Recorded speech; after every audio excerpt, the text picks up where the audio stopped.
So, very warm welcome to all you wonderful educators out there. This is me, Sandeep Gulati, founder of Universal Mentors Association, presenting, to you the fifth episode of BrightCHAMP presents the fourth talking education series, episode number 5, where we are talking about one of the most important topics. The skill education has been the key theme of this amazing webinar series. That this time we are covering at the crossroads, preparing students to be the creators of tomorrow. So it's a really wonderful topic that we are going to be discussing with some of the most renowned educationists across the country. Before we move ahead, let me just give you a quick introduction of BrightCHAMPS, which is a global edtech company that delivers STEM accredited next gen life skills, learning to school students through entrepreneurship, coding, financial literacy, robotics, and communications. Backed by industry experts such as GSV Ventures and Premji Invest, they are currently operational in 30 plus countries, including India, Indonesia, Vietnam, Malaysia, the US, Canada, the UK, and the UAE. In India, BrightCHAMPS aims to enhance school education by providing 21st century skill based education within the school ecosystem and are working with over 100 plus schools across the country already. Without further ado, let me go ahead and welcome our esteemed panel for today. We have with us Ms. Nidhi Tewari, Principal, Ridge Valley School. She'll be joining us shortly.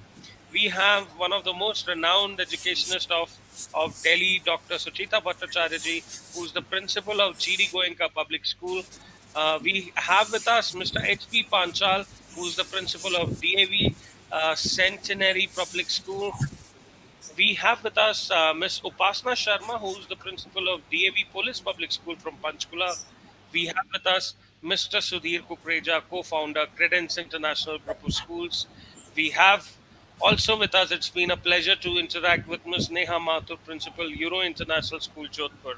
A very warm welcome, and not to forget, a really special personality, Ms. Gitika Rathod, who's the growth manager of BrightCHAMPS. To give you a brief about our moderator, Gitika comes with over 6 years of managerial experience in the field of print media. After a solid stay in the black and white world of newspaper, she pursued she pursued her executive management program from IIM Lucknow. Subsequently, she decided to return to the education sector, and in her current role as a growth manager at BrightCHAMPS, she has been leveraged with an opportunity to meet brave minds and bring the much needed reforms in the education system. We welcome all you wonderful educationists on the board of Universal Mentors Association. It gives us a pleasure and an honor to have you all here. Without further ado, I'll let the fine minds of the industry battle it out among one of the most interesting topics there is to be discussed in today's time. So I request Ms. Gitika to please take, the session away. We're expecting a couple of speakers to join in throughout, and I'll inform you once they're there. So, Ms. Gitika, here's over to you. Thank you, Sandeep, for a warm welcome and good evening, everyone, and good evening to all the viewers on of the show. We'll start with this whole panel discussion with a very heavy question to begin with: the VUCA world that we are living in, and how our yeah, we know that we are living in a world of uncertainties, complexities, but what is the answer to that? So we'll start with Sudhir sir. My first question to you is like, how do you think that an entrepreneurial mindset can actually help the students to look at the problem and then not to criticize what is wrong, but to come up with a solution or to come up with an answer for this problem. So how can we do that at a student level? Hi, good evening to one and all. Thank you so much to Universal Mentor Association for having us, and pleasure being a part of this panel.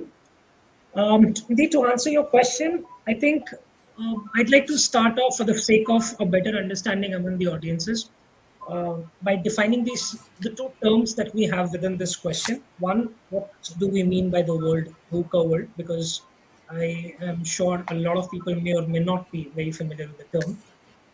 And two, what I'd like to define very quickly is an entrepreneurial mindset, and then probably go into connect as to how these two are probably connected with each other. So, Luca, like you probably heard, maybe a lot of things have been talked about. A world that's full of volatility, a world that's full of uncertainties, a world that's full of complexities, and a world that is full of ambiguity. And that is how the term VUCA was probably coined. And then maybe, there is this term has a very direct correlation with what you would probably call as an entrepreneurial mindset. And why are we calling it to be directly associated with an entrepreneurial mindset is because a world of an entrepreneur is practically full of all these four elements. A life of an entrepreneur is full of volatility. There is absolute uncertainty, whenever you're building an organization or trying to solve a problem, running a startup, establishing a company, or maybe just dealing with your life as an entrepreneur. It's full of volatility, it's full of uncertainty, complexities and ambiguities are a part of their day to day life. Now, having explained this, and there is a reason why I spent this last 30 seconds or a minute on this. If we all five panelists on the screen right now were to give 10 seconds to ourselves and think about it, these elements have not been a part of our schooling system. We weren't taught to deal with these elements in our schools. At least I don't recall my teachers in my school talking about volatility, uncertainty, ambiguity, etc.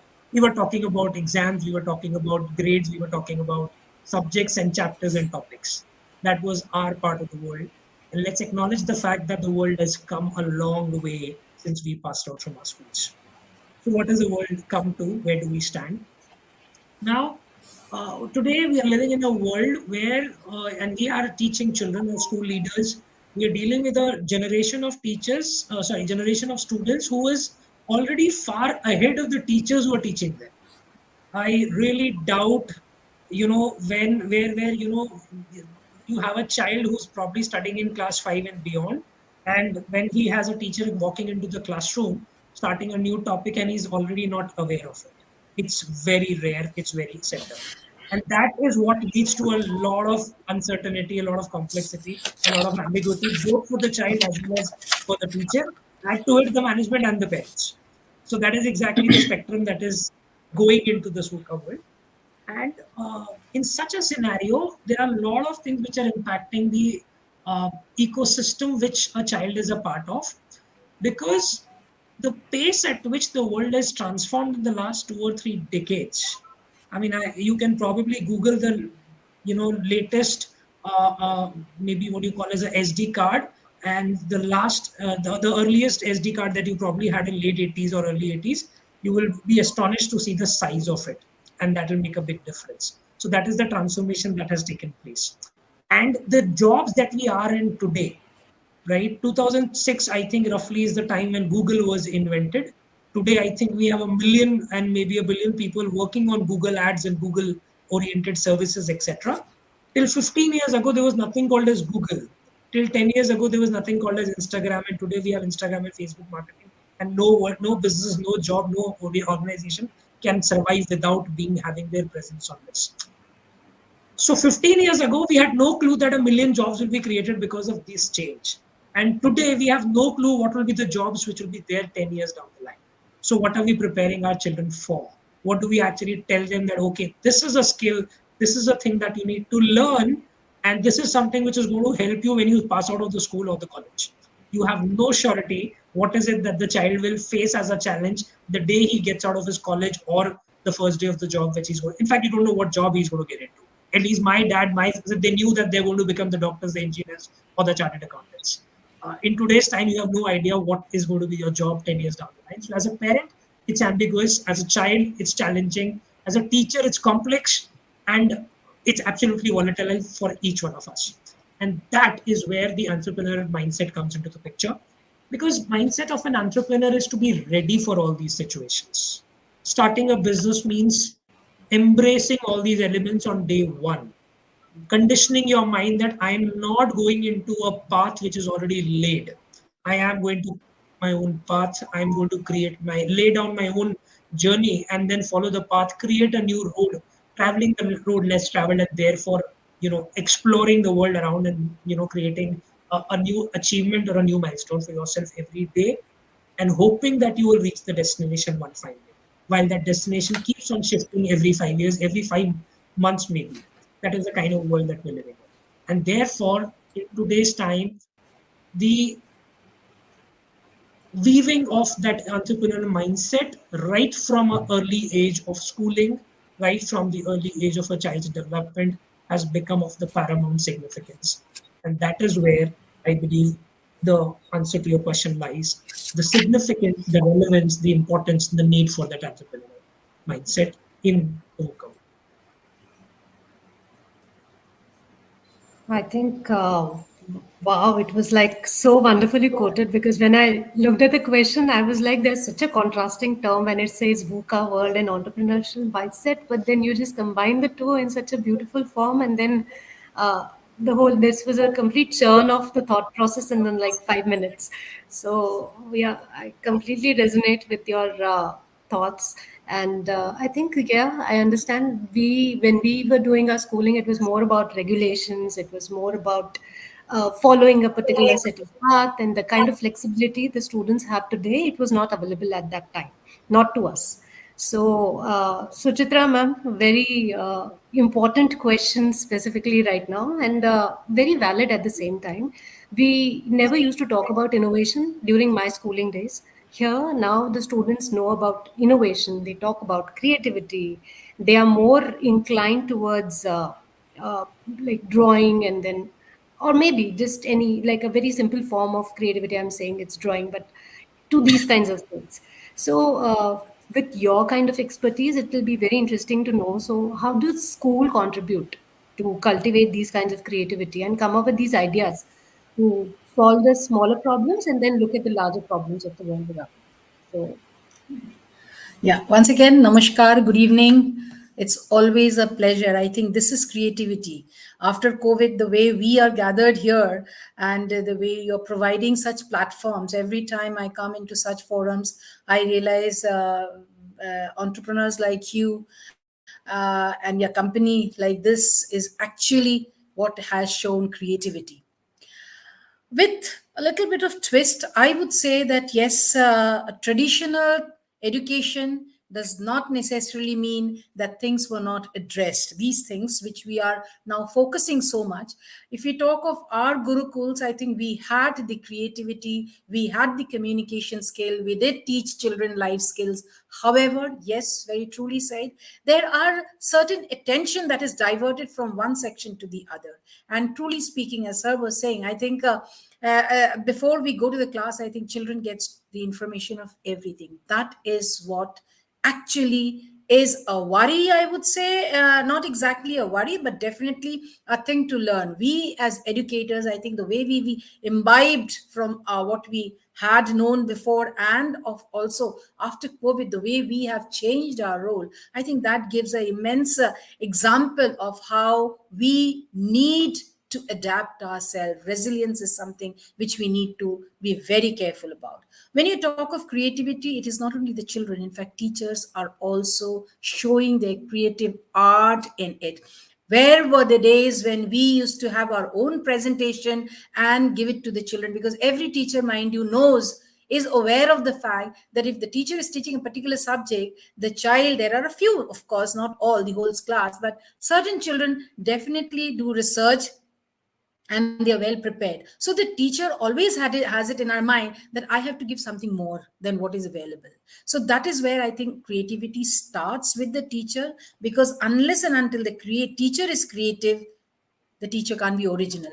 And if the teacher can't be original, students, that is how we educators in the school, we emphasize on the fact that we educators need to unlearn what we have learned before, and definitely learn the new methodology and be with the students, not like a lecturer as we used to do it before, but yes, be facilitator, just being beside the wonderful talented new generation, because there's immense potential in the new generation. So to encourage them is what is required as educators. We in the schools, we have to ensure that we encourage them, give them that platform where we have to tell them that we have belief in them, we trust them, and we know that they are so knowledgeable. And I think once that is done, we will definitely see the children being more creative. We will help them solve the problems, that because we in this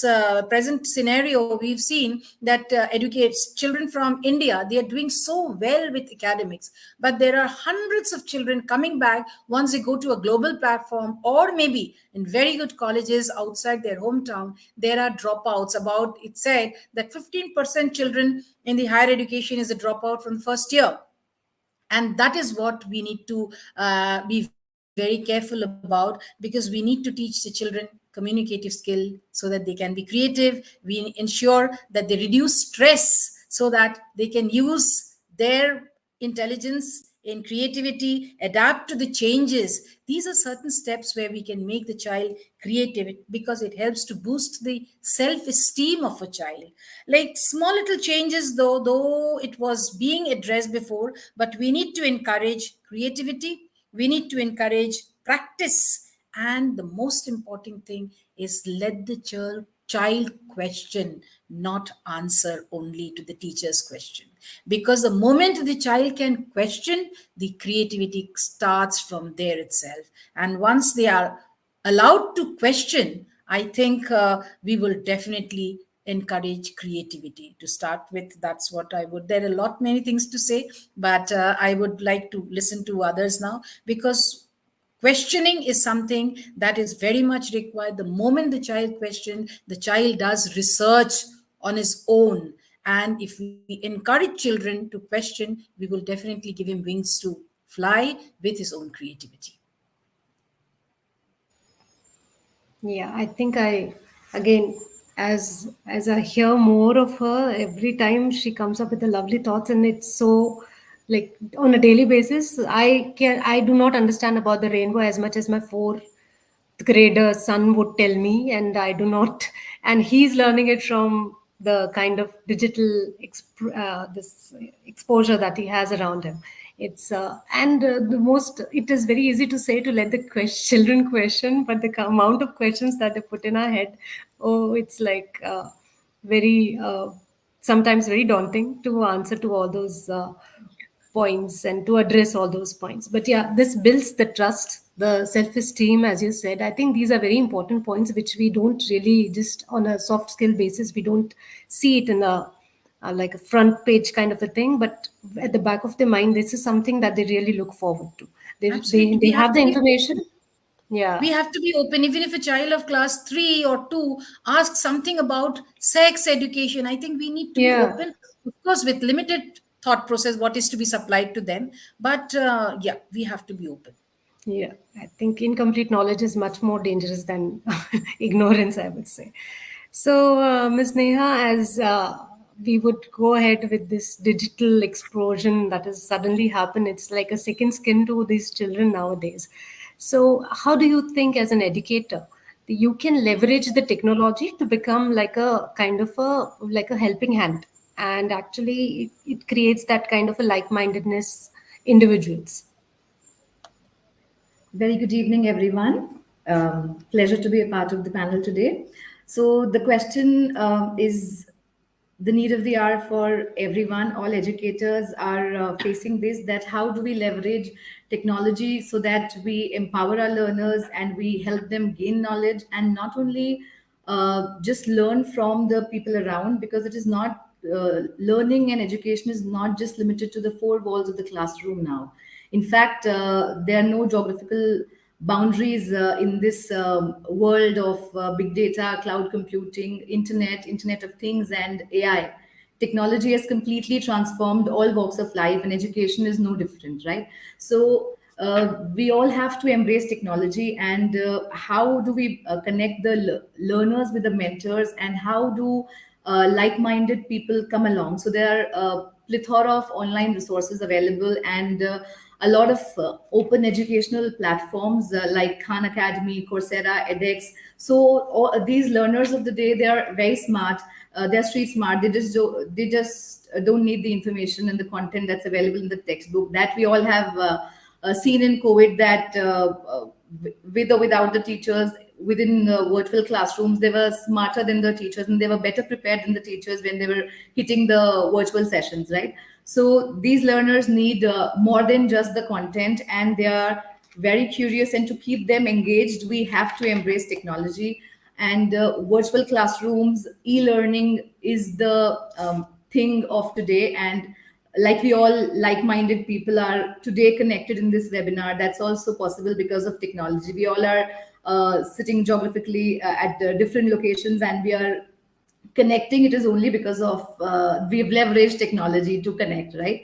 So Zoom, Google Classroom, Moodle, there are various examples which offer accessibility, flexibility, and we can, anytime anywhere connect. So that is the need of the hour. And how can we forget social media, like Facebook, Instagram, Twitter, LinkedIn? So there are various groups that are created, various pages that are available for educational purposes, where the people who have similar interests, they come along, they join the pages, and there are communities and forums where they can discuss about the topics of their needs. These Gen Z learners, they connect, and in fact, it's not just restricted by maybe gender, caste, color, creed. It is they're just globally connected on these platforms. And also the new thing is personalized learning and adaptive technology. The content that they're learning is tailored to their needs, right? Individual students needs.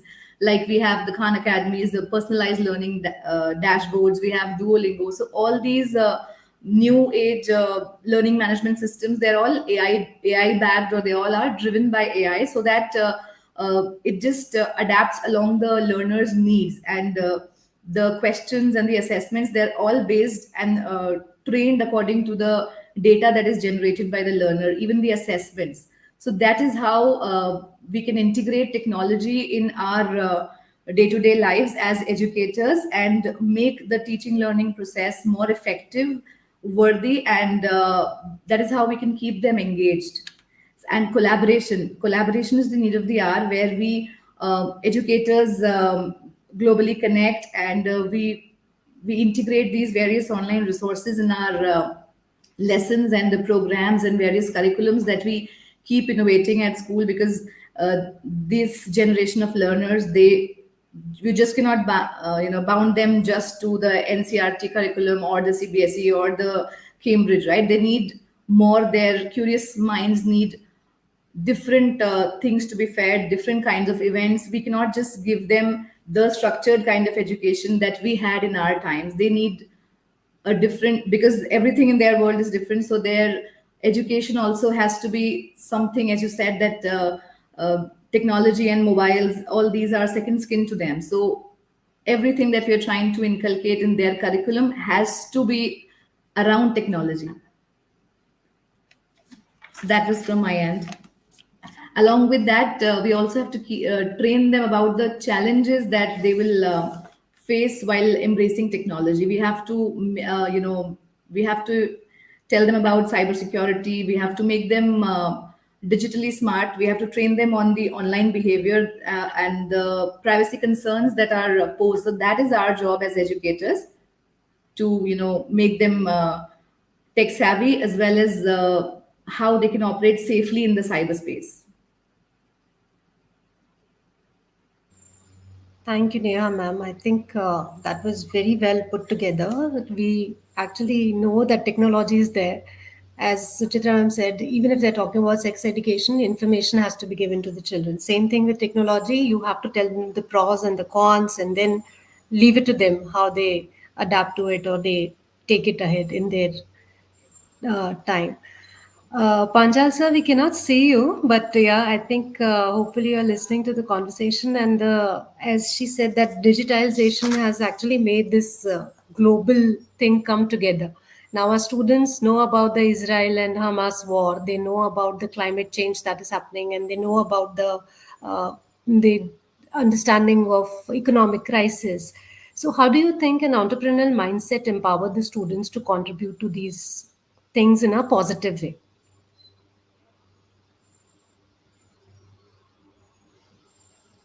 Panchal sir, are you there?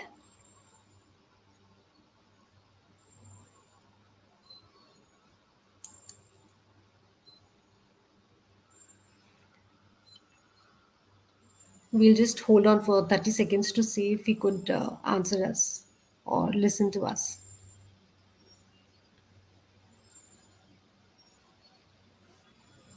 Ah, I think there are some technical issues with his thing, so we'll leave it to that, and maybe we'll just come back to the same question with all the Suchitra ma'am and Sudhir sir, and maybe we'll discuss it later.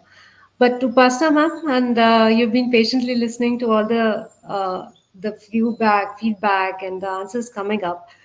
The very basic question comes to you, which is at the ground level, and what are the challenges you face when it comes to preparing these students? That there's so many changes happening around them, and instead of getting confused, be aware of them and then take an informed decision. So, what will be your take on that? Once again, good evening to everyone. I think second part of my question have been already answered by Sudhir sir and Bhattacharya ma'am. That very well defined by Sudhir sir, that worker, that actually we are dealing with the smart learner, and they have lots of information, and that is creating basically the complexity, and that is diverting each and every child towards, you can say, the virtual world, and they are being diverted from their goal setting. They love to be the target achiever. They believe in the short achieving, instant, you can say, gratification. So that is the reason they are more inclined to the virtual world instead of being connected with the actual social surrounding. So whatever they want to, like ma'am said, Bhattacharya, the questioning. Today's world is questioning to the social media, to the virtual world. Instead of talking to a teacher, instead talking to the parent or some mentor, they prefer to go to the virtual world. The reason, as ma'am said, we are not creating the environment in the school campus or at home that the children, they get the opportunity to speak up. The reason, when they ask question, number of time, like you also answered, I don't have the answer. So that make the excuses, and you can say the procrastination to the answer. But that could be conveyed to the child, okay, I don't know the answer, but I will try to find out for you, so that they become more motivating to know from a right person. Because the children, they are curious, and whomever is answering, they are ready to move toward that person. So right now, we adult people are facing this issue. We are not able to make that connection, because we ourselves are very much stereotyped somewhere, or you can say because we are nurtured like that. Like sir said, in our time, we were not having these issues. It was very simple teaching and very simple learning. There was some fixed career for us, and we are choosing that. The competition was less. But now these days, the things are totally changed. And what we need to do, we need to prepare a student which a employer is looking forward in coming years. So I was going through a research, and what I found, that research indicate that whatever content is being teaching in engineering college or medical college will be like a outdated after 3 to 5 years. So what I am learning today, after 5 years, if it is outdated, it is not being used, what is the fun of doing that? So here I feel, when we have smart children, we need to be the smarter educator. They need to upgrade themselves for the upcoming year, so that they can teach the children. Talking about skill education, vocational education, we just make it the separate thing than the academic subject, which need to be integrated. And we need to start with the project based learning. That should be the inclusive part of each and every academic subject. We cannot skip the basic subject. Like generally people say that maths is not each and every subject. The basic learning is required up to 10.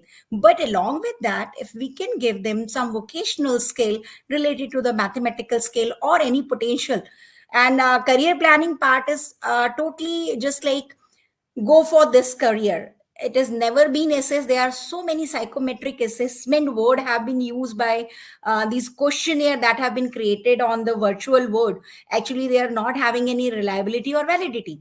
So if we can have a proper structure planned way where we can convey to children from class 7th and 8th that these are your potential and these are the opportunity, and how we can move further.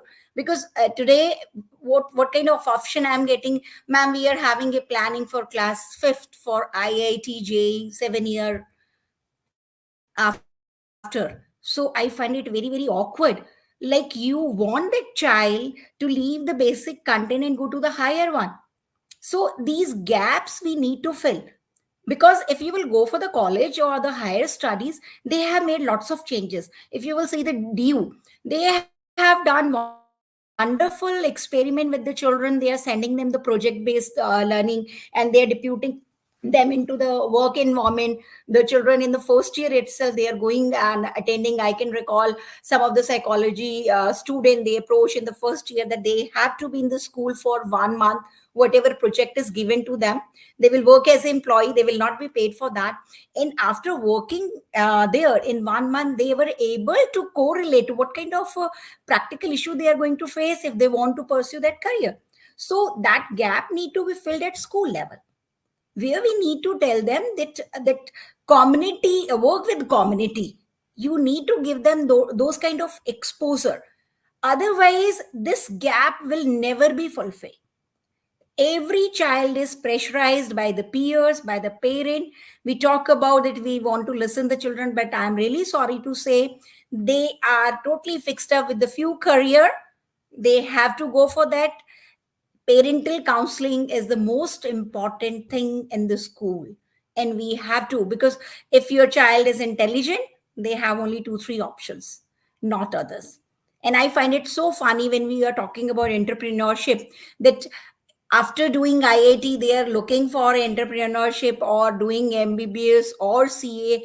Instead of that, if it could be stated to the parent that would you looking for a child, a successful career that is giving a respect to the child, a sufficient financial support so that he can have a good livelihood and lifestyle. So for that we need to prepare the parent, and for that we need to first of all prepare our teachers, because for them also, like as Sudhir said, in our time we are not being trained for all these things, even not even our BA training. We are going to tell that how we can teach the content. We are never being taught about the life skill. Just talking about decision making and talking about problem solving in the classroom is not going to give them the life skills. We need to actually give them that skill at practical level, at home, in the school campus. If a child is coming to the school and asking for a practical solution which not we are not able to fit in our you can say organizational structure, we deny to that. So the next time child is not going to come and communicate about it. So we need to actually work on these life skills so that they can take actually the decision. And I think most of adult also need to learn the life skill now, because we are educator and we need to upgrade ourselves. And for that we need to address the issues the children are going to face in coming years. And I think ma'am and everybody will be agree with that, that without upgrading ourselves we cannot deal these superheroes. I always say they are superheroes. Number of time we are not able to get the solution, you ask, you call, anything. And instead of making them only vocational, means in most of the school the computer education, IT based courses, we need to teach them more vocational and skill courses. There are more than 282 courses are available that we need to put up in the, you can say, integrated form.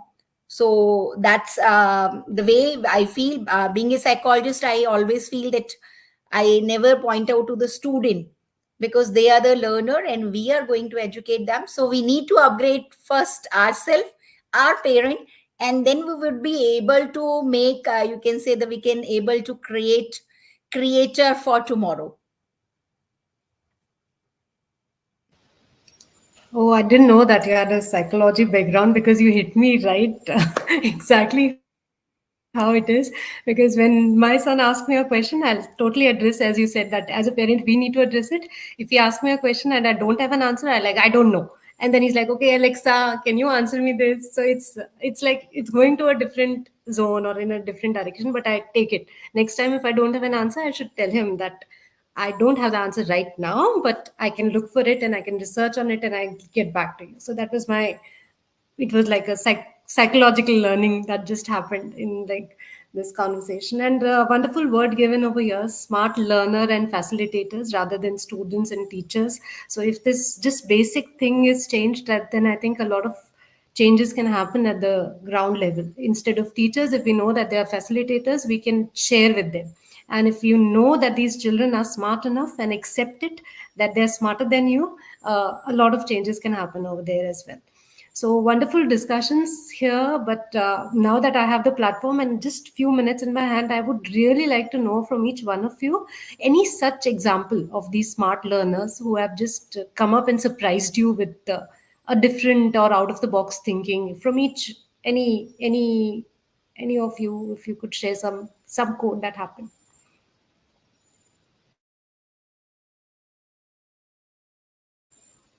Suchitra ma'am, I think yes, sir. Yeah, may I proceed? Yeah, please. Yeah, am I audible now? Absolutely. We can hear you. I think every school has got a few children who are super hyperactive, and they are supposed to be. They are tagged as naughtiest child of the class. I think this tagging first needs to go, because any child who's naughty is actually intelligent. And trust me, with the vast experience with all my co-panelists here, I think we have innumerable number of stories like the one that I will relate. A child who's been, since we can't hit the child, corporal punishment is absolutely banned. The teacher was finding very difficult to control this child of class 8 standard, who was actually very super active, and he was seen all across the schools but not in the class. So to some extent, yes, I do understand that he doesn't miss all the classes, he misses only a few teachers classes. So here the teacher has to analyze, why is the child sitting in first period in the class, and in the third period the child is away from the class. So therefore first the teacher needs to analyze, which I think we all need to do. This particular child who has been actually tagged as if he's not interested in studies, number of times parents were called, counselors were, had counselors had sessions, number of sessions had been done. However, we after this, I think all these schools have these robotics club today. This child is amazingly interested in this particular period, and he's the one, while the classes are going on, the robotics teacher came to me one day and they can just to show something.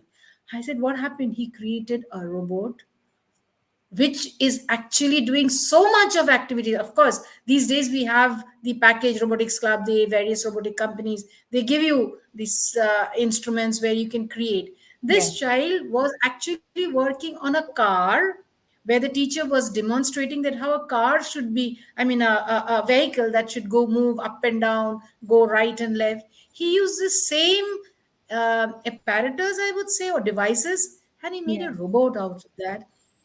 So that was amazing. And I think once we appreciated him, called the parents again, because most of the time it was just a complaint. So this time it was just the opposite. When he was showcased, trust me, there was so much of change in that particular child. So I think every principal has such stories, every educator has such stories. So that is where creativity is, when you give them that opportunity to work on their own and come up, because every time the child can be wrong. So therefore that opportunity needs to be given, and it can be amazing result. That's an example that I would definitely want to point out. Thank you, Suchitra ma'am. It's Neha ma'am, something from your side. Okay, Pastor ma'am has something to say here. Neha, please, you carry on. Yeah. Sorry, ma'am, you can carry on. I'll just follow you after you. I will just put up two of the example. As ma'am said, we have so many things and so many example in daily routine. One of the example I can recall, one of my young child, he was from West Bengal. The problem solving, how they do that. He was a gifted child, so they have the high IQ, and it's very difficult to handle because they are very hyperactive. So he was being bullied by the fellow mates because the Hindi language in West Bengal, they use hati hu, piti Yeah, hu actually for difficult. gender part. Yeah. So slowly, gradually, what happened? He became silent child, and then he was saying to me that he's having no friends, not interacting, but disturbing a lot to the teacher that this answer is not correct, this spelling is wrong. So lots of things. So after a few session, what I came to, and I said, why I can recall the began. We both are not working with the same branch. And I hope one day we will see in a big platform the began will be there. So he make the working model of cooler in class one, and nobody noticed that. And when during that session, when I asked that, Abhigyan, you don't have friend, don't you feel that it's not good in, because the one reason you are always communicating in English language, and here they are not comfortable, that's why they are not ready to make you friend. So he said, do you know, ma'am, why I have started speaking English? I said, why? He said, when I came to this school, they used to make fun of me that tum khati ho, tum piti ho, being a boy. So slowly, gradually, I realized they are not good in English communication. So I started using the English sentences. Now they all are scared of me, and they feel I am very intelligent person. And after that, he said, I will show you one more thing where I am doing wonder. And then he showed that it was really working. It's a small, about 5 inches cooler with the sticks and the cardboard, and he has put up one battery also. And I was surprised to see that child. In the same way, I can recall one of the question, like ma'am was saying, questioning. My daughter, she was listening news on TV, and there was one word was used, napunsak, and she instantly asked Oh, my husband that, could you tell me what is the meaning of napunsak? So he was like, what to say? He said, I don't know. So she rushed to me. Mama, do you know the meaning of this? I said, who cannot fertilize? He said, oh, important. Then why Papa is not aware about it?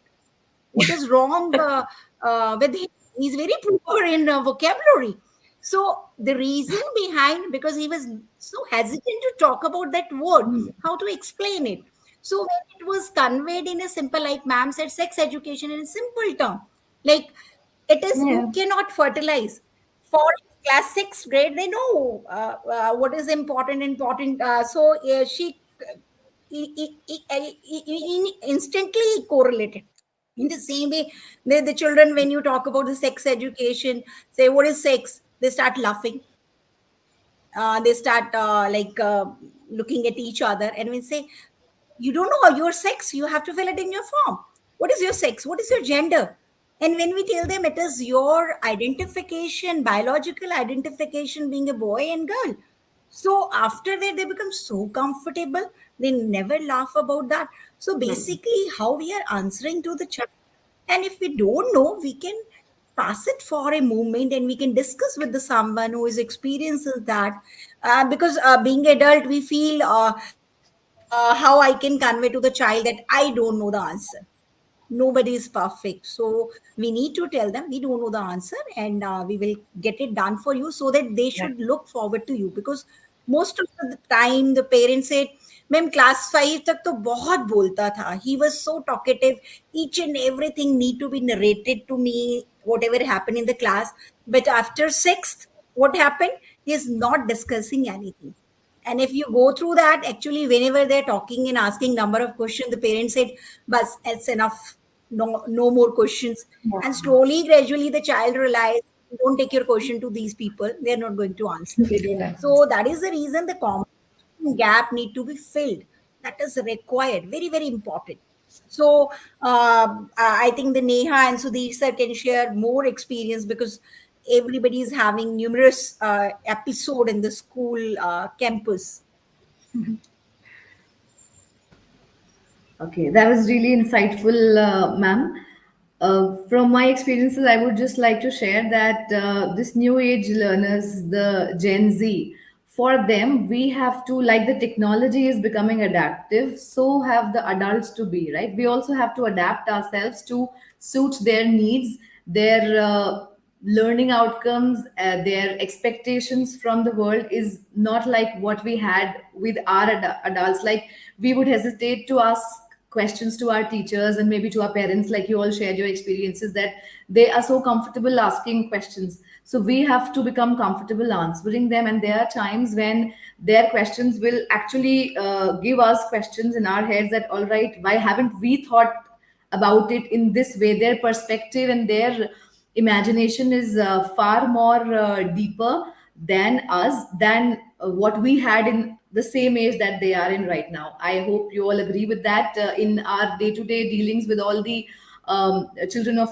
various ages, this is, I think, all the educators and school heads would agree that we have to keep ourselves on toes, and we have to be ever learning to, keep the environment of the school engaging for these people.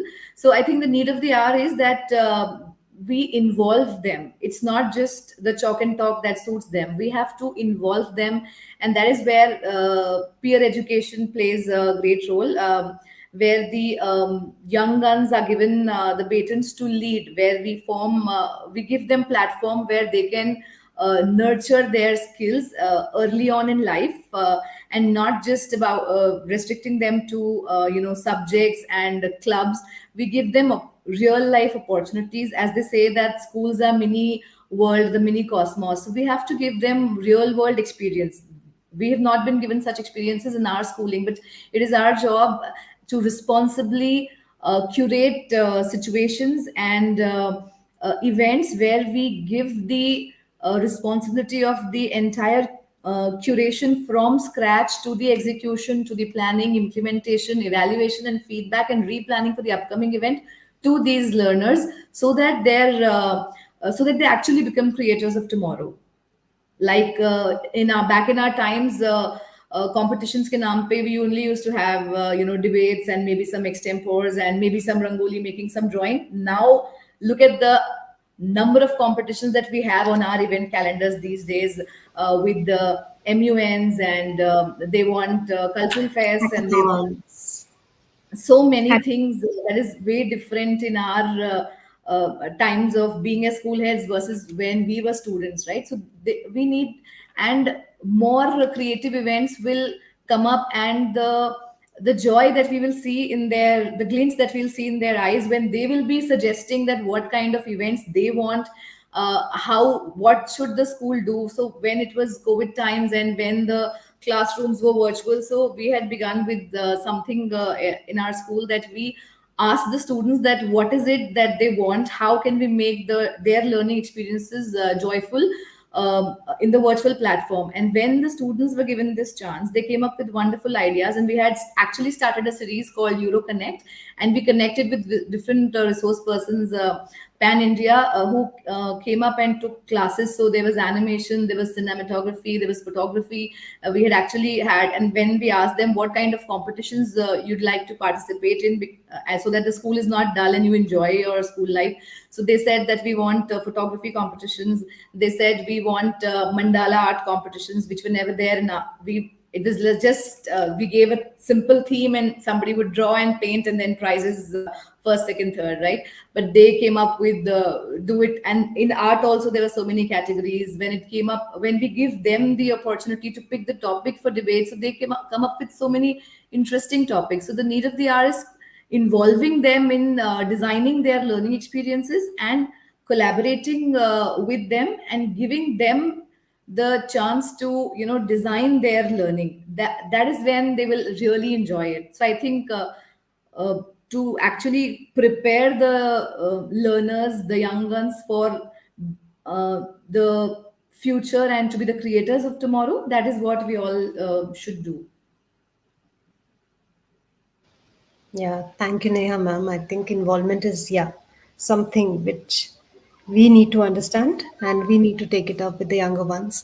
And Sudhir sir, do you have any such example that is running in your mind right now when you've seen a student who could, like, out of the blue and out of just somewhere just came up with an idea that completely surprised you? I think I'll pick up from the previous two speakers and some points that I literally made for myself, and that helped me um, go back to a very old memory, which I kind of have from almost last 18 years, or I would say 18 years back. So there are two words which the two speakers talked about. One is a teacher being a facilitator, acknowledging the fact that our role has changed from a teacher or an educator to a facilitator. Now, that one word change is a philosophical change, is an operational change, it's a functional change, it's a psychological change, it's a cultural change, you know, and that is the magnitude of that change which we need to realize. And the second is the change in the attitude that we are no longer the know-it-all teachers. It's okay to walk into a classroom of 40 teachers, 40 students, and be prepared for a question that you're not likely to know the answer of.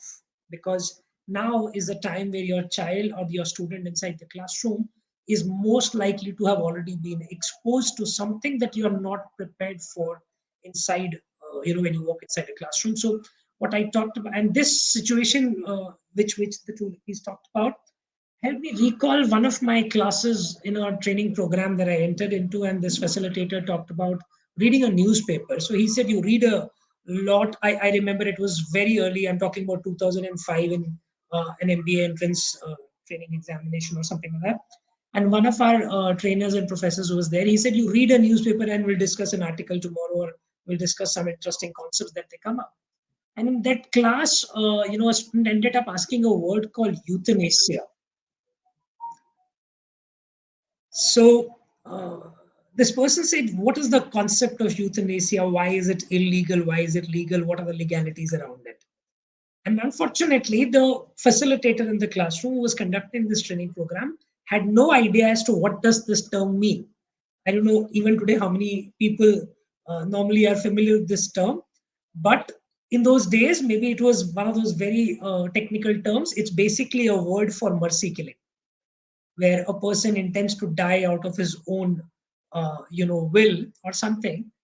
But believe me, this is a memory that is kind of engraved in my head since 18 years ago. And this is an example that I quote while I do all my teacher training programs, the way this facilitator handled that situation.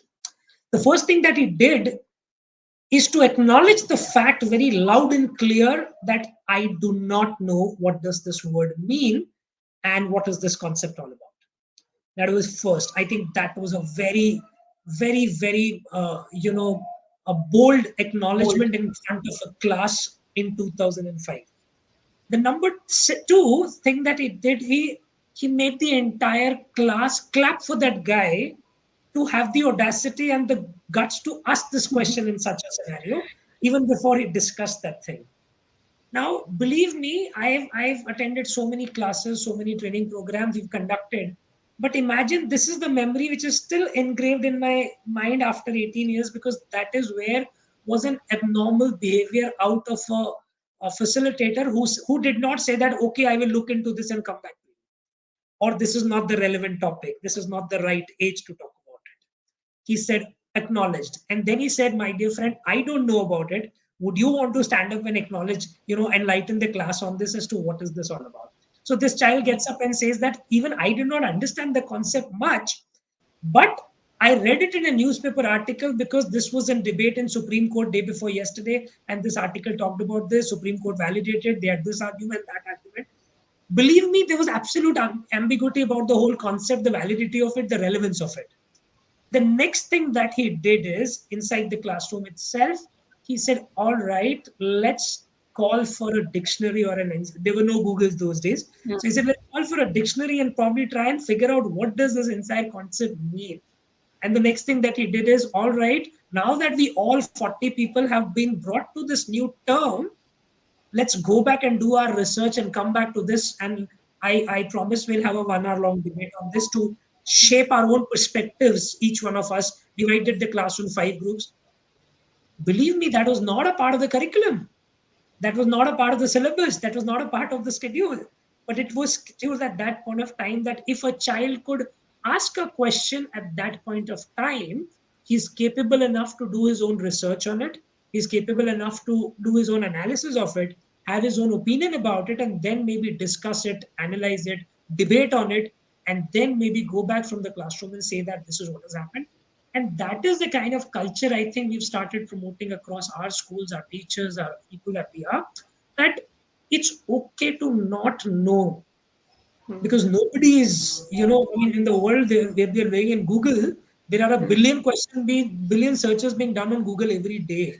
And it's humanly impossible to know, for anyone to know it all. And that's the right perspective or the mindset that's needed from all stakeholders in the education ecosystem. Whether it is a parent, it is wrong on a part of a parent to expect a teacher to be knowing everything. It's wrong on a part of a school management or a principal to expect a teacher to know everything. It's wrong on a part of a teacher to expect to know a child everything. Wrong on the part of a child to expect a teacher to know everything. It's a collaborative exploration process. And that is why I said I'm in love with the term facilitator. All I need today is to teach a child how to learn and not what to learn. Right. Because life is a learning process. It will keep on happening. Every day there is something new that we're learning. If we know what is the process of learning, I think we are sorted. If I know that I will get all the answers that I need on in my life on Google, and I can just tell the child how to open Google and do a search, I'm done. If I can teach a child how to use ChatGPT, use the right prompts and become a perfect prompt engineer, he is a knowledge bank in himself or herself. All you need is a device. That's it. I mean, you don't need to remember anything. You don't need to pass an exam to become a meritorious or a glorious, successful entrepreneur, employee, businessman, creator, anything in this world. So the world is at your fingertips. You just need that ability to ask the right question, be a critical thinker, and like ma'am was saying, the beginning of curiosity lies there. I think that is exactly what is the essence of education today. Rest, everything else is a part of the process. Yeah. This whole discussion has been such an eye opener. It's like, yeah, it's very important to teach them how to learn rather than what to learn, what is everything everywhere available. So, Can we imagine an education without textbooks where we get rid of the question what to learn? yeah, I think that should be, could happen. Yeah. Imagine the chaos. Maybe the topic for the next webinar. That's for Sandeep to note, I think. And I think we should definitely pose this. In fact, I've been asking this throughout this webinar. It has been such a wonderful series that we had this. I'm sorry, Gitika ma'am, I'm taking away your precious time No, Sandeep. out of this. Absolutely. We've all been talking about, in this complete webinar, and thanks to BrightCHAMPS for having this with us, and the kind of speakers that we had. So there is this one common question that was put in front of every educator that was there in this 5 episode webinar series, that whether the regular curriculum that is there in the school, is it enough now, or do we need to have an additional parallel curriculum that has to be run on skill development, or entrepreneurship or financial literacy, or any other, for the matter of fact, any other skill that the student needs to build on. Gone are the days where effective communication was treated as one of the key skills. People who cannot communicate are sitting behind some of the most expensive computers that the man has built, and have built some of the most expensive softwares that the man could afford, to make sure that the life of a common man is really, really simple. So this is again a question that I would like to ask, on a point blank range, whether is it enough, or are we doing enough for our children, for the future of our children, in terms of curriculum, or in terms of having an additional support where we could have.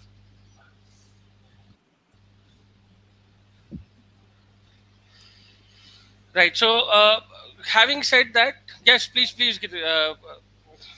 Suchitra ma'am. And the question that you had asked, I said, I just wanted to express in a sentence or so. I mean, anything more is always better.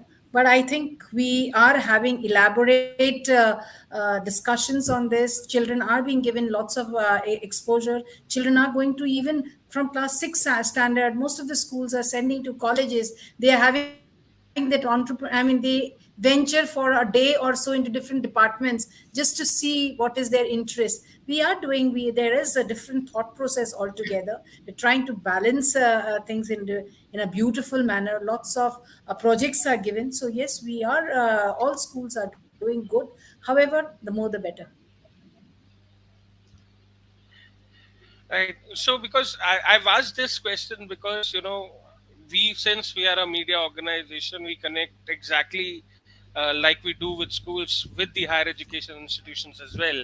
And, just a couple of years back, we used to discuss a lot about incubation centers in universities where we talked about, having, making sure that the students are job creators and not job seekers. Those days are gone, long gone. In fact, the kind of pace that our students are moving in, I'm sure in each and every one of the schools, from each and every one of the educator that is present on this panel, might have few students who are already earning either through a YouTube channel, either through a business prospect, or doing some kind of another activity, to make sure that there is some source of income that they are generating. And just like in the last 8-10 years, where parents were really focused on making their students engineers and doctors, I think now this every parent want their children to be an entrepreneur, to try something, so that the businessman in the child can, or the innovator in the child can, come up. So, with this discussion, if there are any more questions, Gitika ma'am, I would like to, ask you if you would like to ask any other question to our panelists. I think we are done for the day. We have so many thoughts in our heads now to just work upon and more introspect and like question ourselves first before we question the next panelist. But yeah, this is just giving me a more, what do we say, validation that I'm on the right track. And I've always been fond of the education system. And listening to these people, I just feel so happy that things are turning. A lot of right things are happening, and we are moving in the right direction. So thank you, all of you. It's wonderful I think to go. Upasana ma'am has something to say, ma'am. I think you Ah. raised your hand. Do you have anything to say?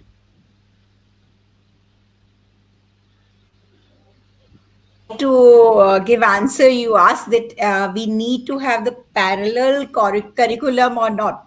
What I believe that whatever these skill-based program have been now these days put up, we can make it the part of integrated part of the already the subject are being taught.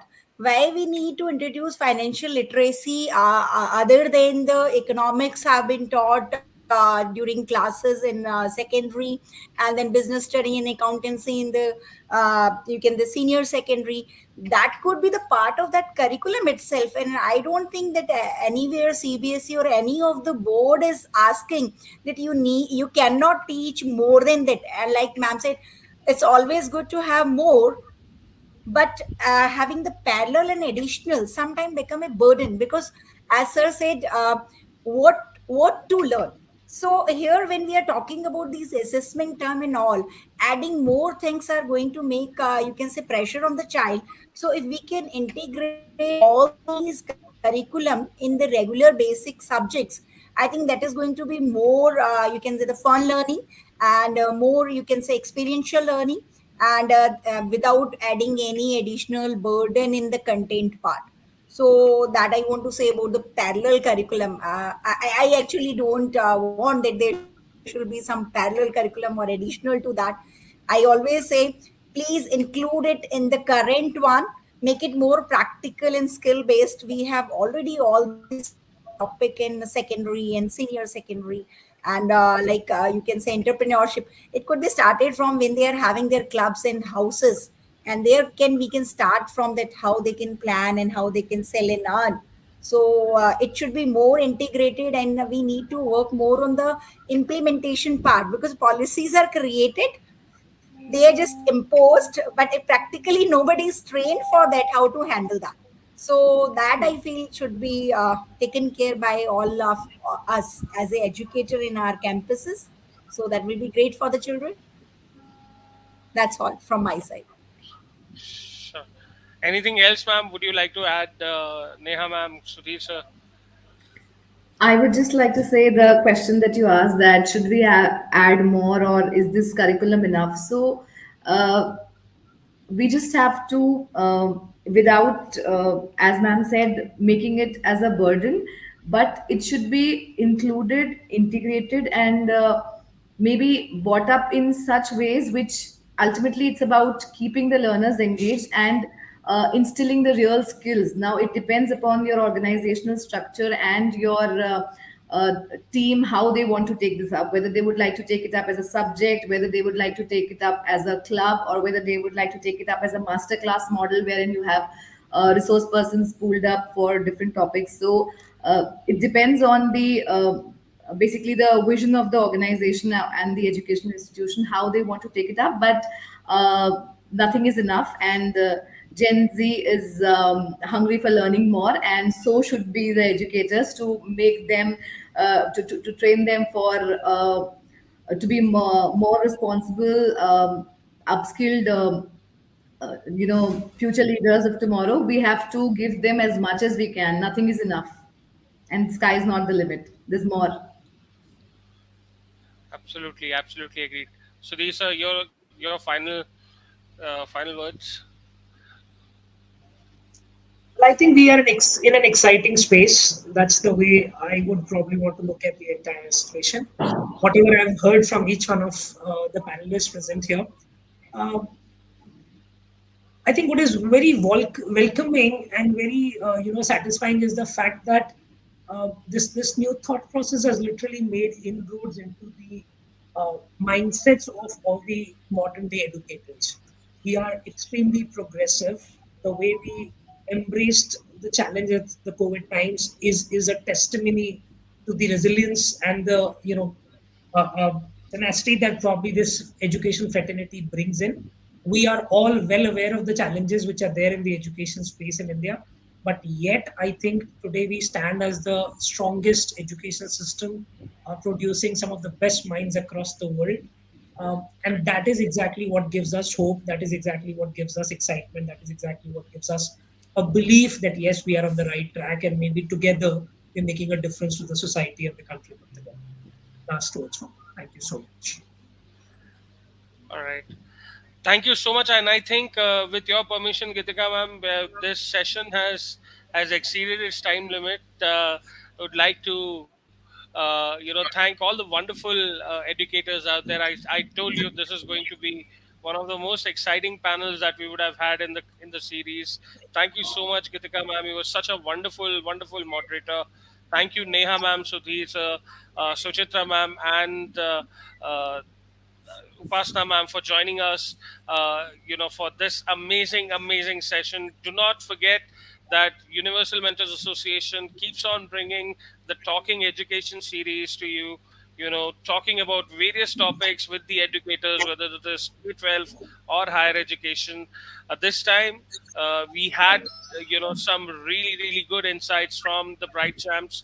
Congratulations to them for doing such a wonderful job in terms of reaching out to 100 plus schools across India, running their programs on skill development. It's a wonderful initiative by Bright Champs. Thank you so much. A huge shout out to the complete team of Bright Champs on doing such a wonderful job in basically making sure that the students are skilled across India. It's the need of the hour. It's what we feel.